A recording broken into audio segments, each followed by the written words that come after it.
მოდი აი ხშირად საუბრობთ ხომ ახლა გაგეცინება კიდე სუბსიდირების საკითხი უნდა შემოვიდანო გარკვეულწილად ახლა სიგრმისეულად აღარ მინდა კონცენტრირდეთ იმიტომ რომ თვალი არ ეცეს მე მგონი გამოვდივართ ნელ-ნელა ამ კომპონენტიდან შემცირდა კოეფიციენტი სუბსიდირების რაც ცუდი არ არის თუმცა აქვე აუხსნი და აქვე უთხრათ მაყურებელს რომ ანუ სუბსიდირებაც საერთოდ კარგი ცხოვრებით არ იყო გამოწეული თავის დროს ხო ახლა თავიდან ჯერ ემბარგოს ნაწილი იყო მერე უკვე პანდემიის პერიოდი ბევრი ფაქტორი და ბევრი ქარტეხილი გამოიარა ჩვენმა ინდუსტრიამ ხო სუბსიდირება იმ კონკრეტულ მონაკვეთში შეიძლება საჭიროც იყო. შეიძლება კი არა საჭიროც იყო.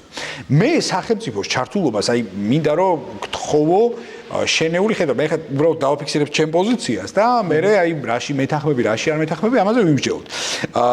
სახელმწიფოს ჩართულობას მე უფრო მნიშვნელოვან თამასას მივანიჭებდი, ვიდრე დღეს თუნდაც იგივე ლიბერალური ბაზრის კორიფეები ფიქრობენ ამაზე, იმიტომ რომ პატარა ქვეყანაში სახელმწიფო რაღაც დოზით უნდა ერთვებოდეს. აი ხა მაგალითად აი თუნდაც იგივე სუბსიდირებიდან გამოვედით ხო რაღაც დოზით და დიდი დოზით საკმაოდ. აი გამოთავისუფლებულ თანხებსაც სოფლის მეურნეობის ასიგნებებიდან მე ალბათ ისევ და ისევ რეინვესტირებას და კვლავწარმოებას მივცემდი ინდუსტრიაში. ხა ბევრს არ მოეწონება ეს და იტყვის რომ იცი რა არის აი სახელმწიფო რატო უნდა იყოს ამ ნაწილში ინვესტორი, მაგრამ აი კომერციული სოფლის მეურნეობის ფორმირება აი მოუპარავს სიტყვათა წყობას ბატონ გიორგი ხანიშვილს მოვიკითხავ ასევე ხო ანუ კომერციული სოფლის მეურნეობის ფორმირება ცოტა რთულია ხოლმე და აი დიდ ქვეყნებსაც უჭირთ რომ აი კომერციული სახე მისცენ სოფლის მეურნეობას თუ რაღაცა პროფესიონალ ფერმერობაზე არ არის აი თუ ავსტრალია არ ხან ან საფრანგეთი ხო ანუ ცოტა რთულია რომ კომერციული სახე მისცენ ამ ყველაფერს ერთბაშად ამიტომაც აი მე ვფიქრობ რომ აი ლაბორატორიები თუნდაც ამაზე ძალიან ხშირად გვიმსჯელია ხარისხობრივი ლაბორატორიები არ გამოდის ინდუსტრიული ჯაჭვი, ხო? ხო, ხედავთ რომ არ გამოდის, მინის წარმოება არ გამოდის. ალბათ იმიტომ არ გამოდის, ცუდი კი არ არის ქართული ბიზნესი. ალბათ ვერ ხედავს აქ დროულ ამონაკებს, ან საერთოდ ვერ ხედავს გრძელვადი ან როის, ხო, ამ ნაწილში. თორე ბიზნესი კი არ ვაკნინებ. აი აქ ჩავერთვებოდი როგორც სახელმწიფო რა, ეხა 1 და 2 გვინახავს სახელმწიფო გარხნები. არა მარტო გავათავისუფლებდი მათ შორის, მაგრამ რეალურად მოდი ავიღებდი მეგავაკეთებდი ბოლოს და ბოლოს, ხო? აი სახელმწიფოს ეგიდით. როცა არ კეთდება რა, ეხა 1 და 2 გვინახავს სახელმწიფო ეგიდით დაფინანსებული გაკეთებული ქარხნები თუნდაც აი მე არ მესმის ხოლმე რომ აი სახელმწიფო რაღაც დონეზე აი რასაც თulis საჭიროთ იმას აკეთებს, რასაც არ თulis საჭიროთ იმას არ აკეთებს. აი გავაკეთებთ პირობით, აი მინის გადამამუშავებელ ქარხანას სახელმწიფო ეგრით გავაკეთებთ.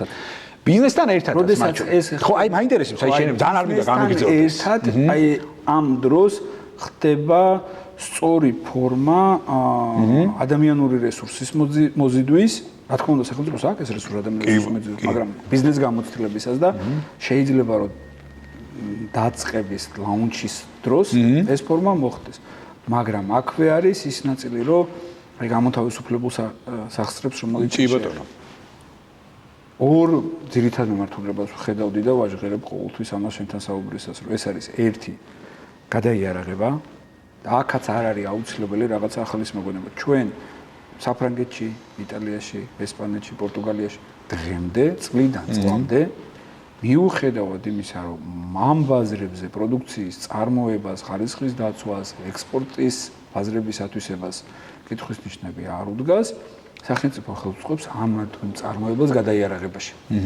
ახალი დანადგარების შეძენაში, IAF აგროკრედიტის მიღებაში კონკრეტულად დანადგარების კუთხით.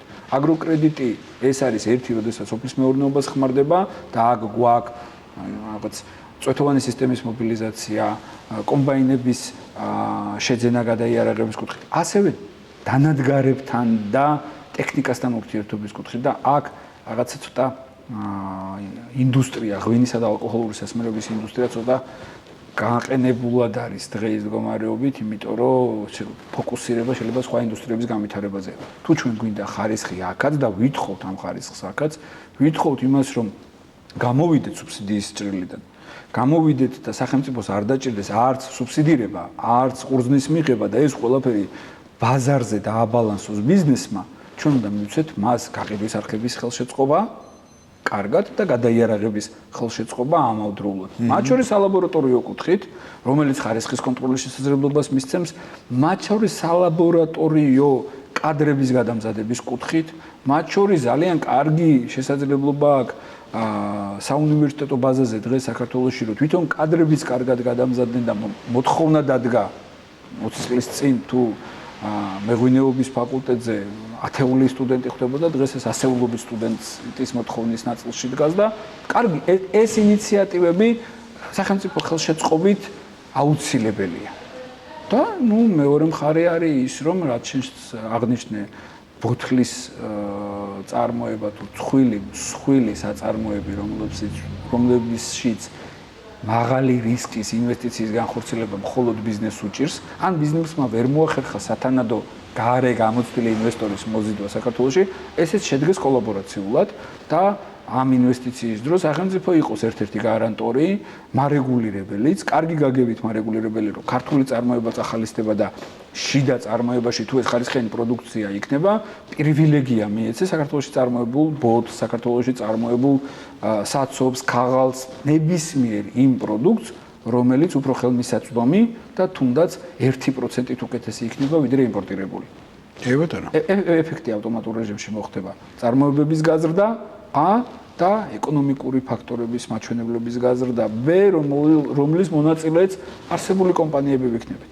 დღეს ყველა ჩვენი კოლეგა კომპანია რო შევიკრიბოთ და თითოეულ მათგანს ვიცნობთ თუ არ ვიცნობთ რო უთხრათ რომ რასაც ყიდულობს იგივე ხარისხის ბოთლს თუნდაც 9 ცენტით უკეთესად საქართველოში მას მიაწვდიან და ლოდინი ლოგისტიკური არ მოუწევს ეს იქნება რუსეთი, თურქეთი, სომხეთი ნებისმიერი სხვა აბსოლუტურად 99% ამ კომპანიების რაც შეთანხმებებით არ უნდა გქონდეს დათანხმდება ქართული პროდუქციის შეძენას, მაგრამ აქ უნდა იყოს ისევ და ისევ მოდივარცემს არის სტაბილური ხარისხი, სწორი ფასი, მიწოდების სწორი ფორმა, ანუ ბიზნესს დღეს მისივე სტაბილურობისთვის ანალოგიური პარტნიორი სჭირდება. აქ რეგულატორი კარგად შეიძლება სახელმწიფო იყოს, ძალიან კარგად შეიძლება სახელმწიფო იყოს. ეს მერე უკვე დუბლირების ეფექტით აისახოს სხვა ინდუსტრიებზე. ჩვენ ახლა საუბრისას ავარ აქცენტს ღვინის ინდუსტრიაზე, ალკოჰოლური სასმელების წარმოების ინდუსტრიაზე ვახორციელებთ, მაგრამ ეს არის დღეს როგორც ვთქვით, ყველაზე ფართო მწარმოებლური ნაწილი, ეს არის ის ნედლეული, რომელზეც ზაფხულის პერიოდში უკვე იწყება სახელმწიფო დანაზოგის მიმართვა სუბსიდიის ფორმატში და ეს არის ის, სადაც გვინდა რომ ნედლეული ხარისხიანი იყოს, ანუ იმ გლეხსაც ჰქონდეს სწორი შესაძლებლობა პროდუქციის წარმოების, არ იყოს კითხვის ნიშანი, სად მოახდენს მის რეალიზაციას, ანუ ბიზნესი მობილიზებული იყოს, რომ მოწეული მოსავალი სრულად შეძლოს ბიზნესმა ითვისოს.